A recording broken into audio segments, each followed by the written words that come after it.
नमस्कार, मी दिनेश कांजी. आपण बघताय न्यूज डंका. 5 जून 2026 शुक्रवारी अमेरिकेच्या शेअर बाजारामध्ये गडगडाट झाला. एका दिवसात बाजार इतका कोसळला की गुंतवणूकदारांचे 1.3 ट्रिलियन साफ झाले. भूकंप तिथे झाला, परंतु त्याचे हादरे सगळ्या जगामध्ये बसले. अमेरिकेच्या शेअर बाजारामध्ये एआयचा बुडबुडा निर्माण झालेला आहे, अशा प्रकारची भीती अमेरिकी अर्थतज्ञ गेला बराच काळ व्यक्त करतायत. शुक्रवारी जे काही घडलं त्याच्यानंतर हा बुडबुडा फुटायला सुरुवात झाली आहे का, अशा प्रकारची शंका अनेकांच्या मनामध्ये निर्माण झालेली आहे. शेअर बाजारामध्ये उतार चढाव होतच असतात, परंतु अलीकडे त्याच्यामागे अर्थकारण कमी आणि बिनचेहऱ्याच्या अज्ञात पण शक्तिशाली सूत्रधाराची भूमिका मोठी असते.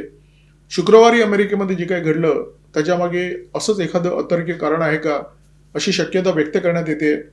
या व्हिडिओमध्ये याच विषयावर आपण चर्चा करणार आहोत, परंतु व्हिडिओ सुरू करण्यापूर्वी एक छोटीशी विनंती. आमचा चॅनल सबस्क्राईब करा आणि जर आवडला तर व्हिडिओ लाईक करा, शेअर करा, हाईप करा. लोकांचा अनुभव असा आहे की पश्चिम आशियामध्ये युद्ध सुरू झाल्यापासून अमेरिकेचे राष्ट्राध्यक्ष डोनाल्ड ट्रम्प एखादं विधान करतात आणि या विधानानंतर शेअर बाजार चढतो तरी किंवा कोसळतो तरी.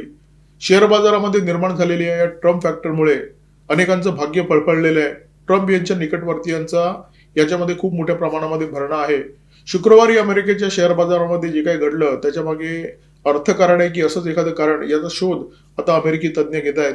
अमेरिकी टेक कंपन्यांची नोंदणी असलेला जो नासडॅक शेअर बाजार आहे त्याचं एकूण जे बाजार मूल्य आहे ते आहे $46.4 ट्रिलियन.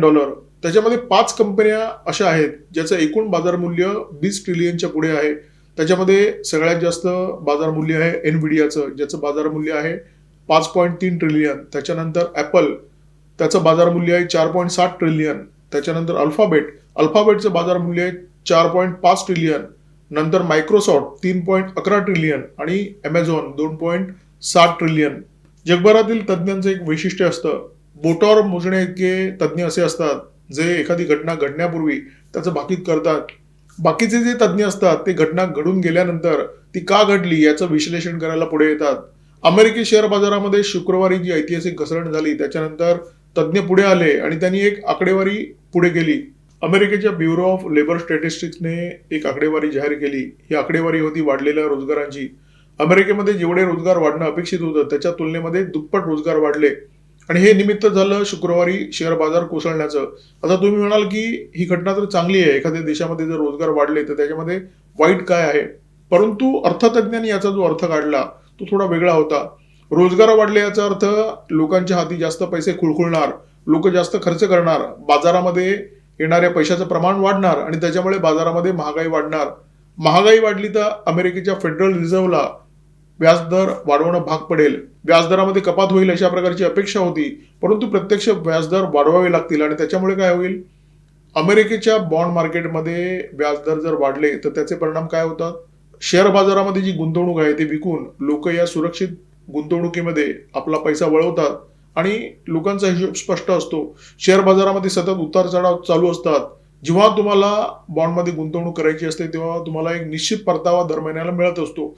मग शेअर बाजार उसळो किंवा कोसळो त्याचा तुमच्या उत्पन्नावर कोणत्याही प्रकारचा परिणाम होत नाही. त्यामुळे जेव्हा व्याजदर वाढतात तेव्हा लोक शेअर बाजारातला पैसा कमी करतात आणि तो वळवतात बॉन्डकडे आणि याच शक्यतेमुळे शेअर बाजार शुक्रवारी अमेरिकेमध्ये कोसळलेला आहे.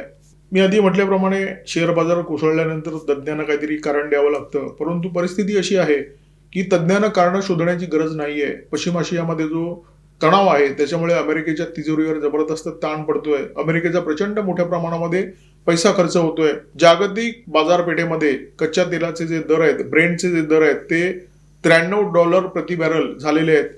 याचा परिणाम सुद्धा सगळ्या जगाच्या अर्थकारणावर झालेला आहे. जगामध्ये महागाई भडकलेली आहे आणि या सगळ्या कारणांमुळे अमेरिकेच्या अर्थव्यवस्थेवर सुद्धा प्रचंड मोठा दबाव आहे आणि याचा एकत्रित परिणाम शुक्रवारी झाला. अमेरिकेचा शेअर बाजार धडाधडा कोसळला. लोकांनी नफा वसूल करण्यासाठी शुक्रवारी शेअर मार्केटमध्ये इतकी दणक्यात विक्री केली की नासडॅकमध्ये एकेका कंपन्यांचे शेअर ज्या प्रकारे घसरलेले आहेत, लोकांच्या मनामध्ये अभूतपूर्व घबराट निर्माण झालेली आहे. मायक्रॉन टेक्नॉलॉजीचा जो शेअर आहे तो 13.3% घसरला. ब्रॉडकॉमचा शेअर 7.9%, एनव्हिडियाचा शेअर 6.2% आणि मायक्रोसॉफ्टचा शेअर 5.5% घसरलेला आहे. एका दिवसामध्ये नॅसडॅकच्या निर्देशांकामध्ये 4.4% घसरण झालेली आहे आणि हे फक्त नॅसडॅकमध्ये घडलेलं नाहीये. S&P 500 आणि डाऊ जोन्समध्ये सुद्धा हेच घडलेलं आहे. S&P 500 मध्ये 2.6% घसरण झालेली आहे तर डाऊ जोन्समध्ये 1.4% घसरण शुक्रवारी झालेली आहे. शुक्रवारी अमेरिकेच्या शेअर बाजारामध्ये जी घसरण झाली त्याच्यामुळे अनेकांना 2000 सालचा .com बबल आठवला. अनेकांना 2008 सालचा सबप्राईम क्रायसिस आठवला. काय होता सबप्राईम क्रायसिस? अमेरिकेतल्या बँकांनी रिअल इस्टेट क्षेत्रामध्ये खूप मोठ्या प्रमाणामध्ये कर्जाचं वाटप केलं होतं आणि कर्ज स्वस्त असल्यामुळे लोकांनी सुद्धा भरभरून कर्ज घेतली होती. परंतु रिअल इस्टेट क्षेत्रामध्ये प्रचंड मंदी आली आणि त्याच्यामुळे झालं काय? जी कर्ज घेतलेली त्यापेक्षा घरांच्या किमती पडल्या. घर विकून सुद्धा तेवढे पैसे मिळणार नाही ज्याच्यातून कर्ज फेड होऊ शकेल अशा प्रकारची परिस्थिती निर्माण झाली आणि त्याच्यामुळे बँकांची कर्ज बुडाली. बँका बुडाल्यामुळे त्याचा फटका बसला अर्थकारणाला आणि अमेरिकेमध्ये जबरदस्त मंदी आली होती. शुक्रवारी अमेरिकेमध्ये जो ब्लॅक फ्रायडे झाला त्याच्यामागे एक वेगळं सुद्धा कारण असू शकतं अशा प्रकारची तिथे चर्चा आहे. जुना माल द्या आणि नवा माल घ्या ही ती शक्यता आहे. हिंदी सिनेमाबद्दल आपल्याला माहिती आहे. हिंदी सिनेमामध्ये एक सुपरस्टार असतो. काही काळानंतर दुसरा अभिनेता त्याची जागा घेतो, तो सुपरस्टार बनतो. एक काळ राजेश खन्नाचा होता. राजेश खन्ना सुपरस्टार होता. कालांतराने त्याची जागा घेतली अँग्री यंग मॅन अमिताभ बच्चनने. अमिताभ बच्चनची जागा काही काळानंतर घेतली शाहरुख खानने, खानावळीने.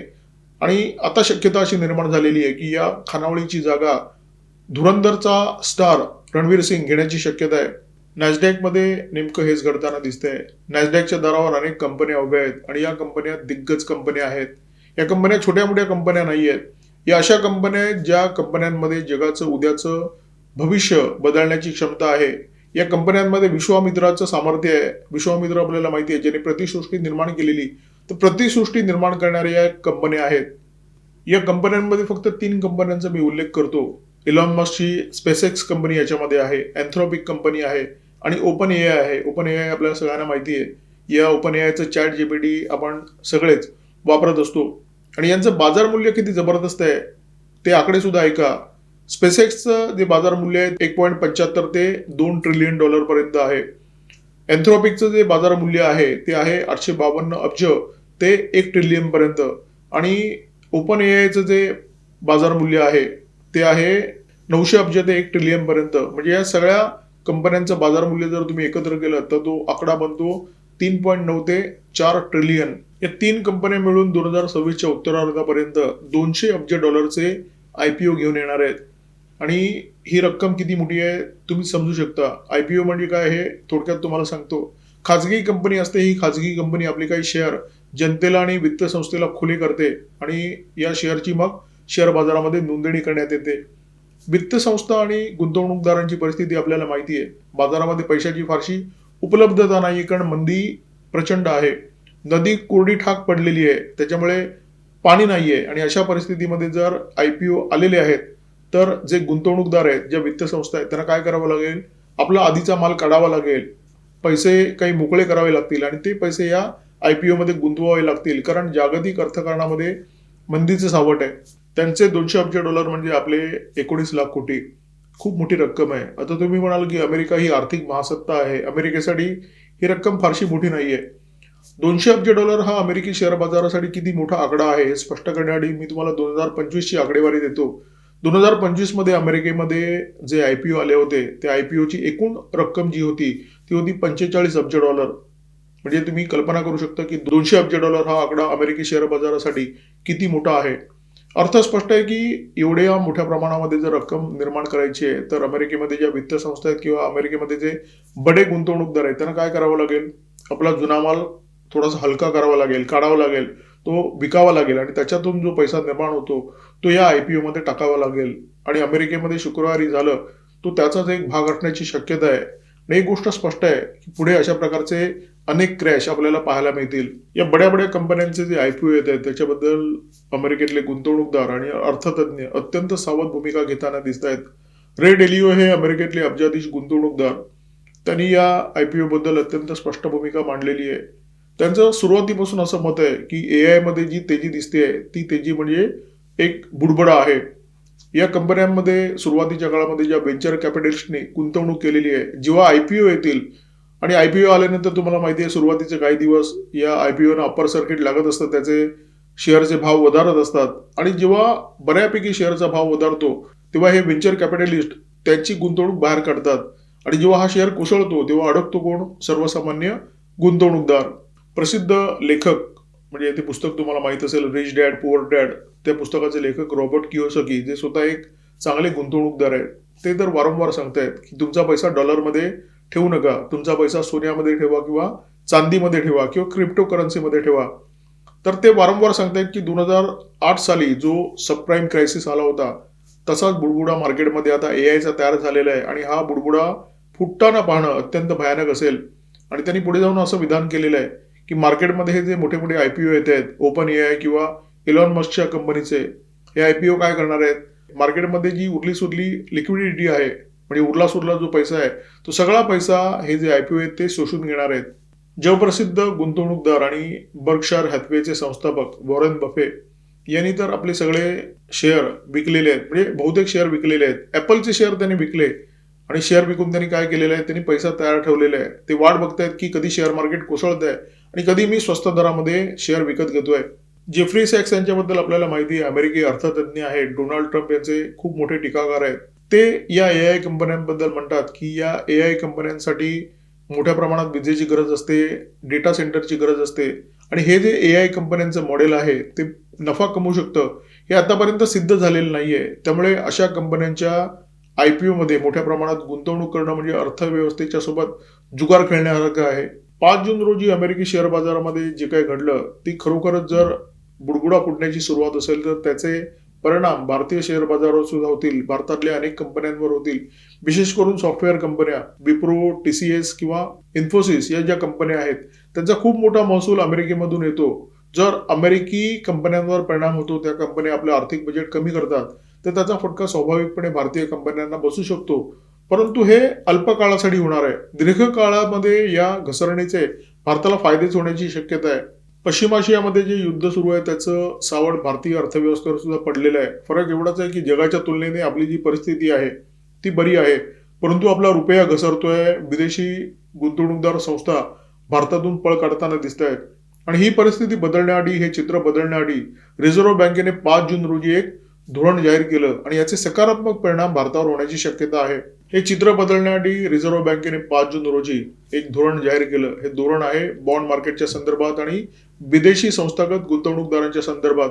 विदेशी संस्थागत गुंतवणूकदारांनी भारतीय बॉन्ड मार्केटमध्ये जर गुंतवणूक केली तर या बॉन्डमध्ये गुंतवणूक केल्यानंतर त्यांची जी कमाई असेल, म्हणजे त्यांना जे व्याज मिळेल ते करमुक्त असेल, त्याच्यावर कोणताही आयकर नसेल, कॅपिटल गेन टॅक्स सुद्धा नसेल.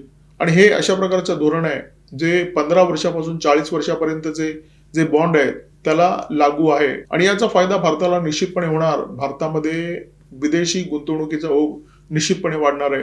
मी तुम्हाला सांगितलं की जगात अन्य देशांच्या तुलनेने भारताचं बरंच चाललेलं आहे. 2025-26 ची जी अखेरची तिमाही आहे त्याच्यामध्ये भारताने 7.8चा विकास दर राखलेला आहे आणि त्याच्यामुळे 2025-26चा जो एकूण विकास दर झालेला आहे तो आहे 7.7%. हा विकास दर खूप चांगला आहे. आपली आर्थिक परिस्थिती चांगली आहे, आपण प्रगती करतोय, त्याच्या मागे अनेक ठोस कारणं आहेत. आपली अर्थव्यवस्था पूर्णपणे निर्यातीवर अवलंबून नाहीये. आपल्याला एक खूप मोठी देशांतर्गत बाजारपेठ सुद्धा उपलब्ध आहे. सरकार पायाभूत सुविधांवर मोठा खर्च करते आणि त्याचा सकारात्मक परिणाम अर्थकारणावर होताना दिसतोय. आपल्या बँकांची थकीत कर्ज खूप कमी झालेली आहेत, म्हणजे ती निच्चांक पातळीवर आहेत. बँकांचा जो एनपी आहे तो गेल्या काही वर्षामध्ये सर्वात खालच्या पातळीवर पोहोचलेला आहे आणि त्यात आता मोठी जमेची बाजू बनलेली आहे. रिझर्व्ह बँकेने बॉन्ड मार्केटसाठी जे नवं धोरण जाहीर केलं, ज्याच्यामुळे परकीय गुंतवणुकीचा एक मोठा ओघ देशामध्ये येऊ शकतो. अमेरिकेच्या शेअर बाजारामध्ये जर थरथराट निर्माण झाला, तिथे जर शेअर बाजार कोसळण्याचा क्रम असाच जारी राहिला तर ती गुंतवणूक कदाचित भारतामध्ये येण्याची शक्यता आहे. अर्थात भारत सरकारने त्याच्याआधी खूप मोठी आणि धाडसी पावलं उचलण्याची गरज आहे आपली अर्थव्यवस्था अधिक मजबूत करण्यासाठी, जे एक पाऊल रिझर्व्ह बँकेने काही दिवसापूर्वी उचललेलं दिसतंय. जागतिक अर्थकारणाबद्दल या व्हिडिओच्या माध्यमातून बोललो. अमेरिकेच्या शेअर बाजारामध्ये जी विक्रमी घसरण झालेली आहे त्याचा भारतावर कशा प्रकारे परिणाम होऊ शकतो आणि त्याची संभाव्य कारणं काय असू शकतात याबद्दल या व्हिडिओमध्ये आपण चर्चा केली. तुर्तास इथेच थांबतोय. या व्हिडिओमध्ये माझ्यासोबत होते cameraman methyl Kadam, video editor Ajay Shelke. Video जर आवडला असेल तर लाईक करा, शेअर करा, कॉमेंट बॉक्समध्ये व्यक्त व्हा. सबस्क्राईब करा न्यूज डंका, सोबत सबस्क्राईब करा बीज डंका आणि बेल आयकॉन दाबायला अजिबात विसरू नका. नमस्कार, धन्यवाद.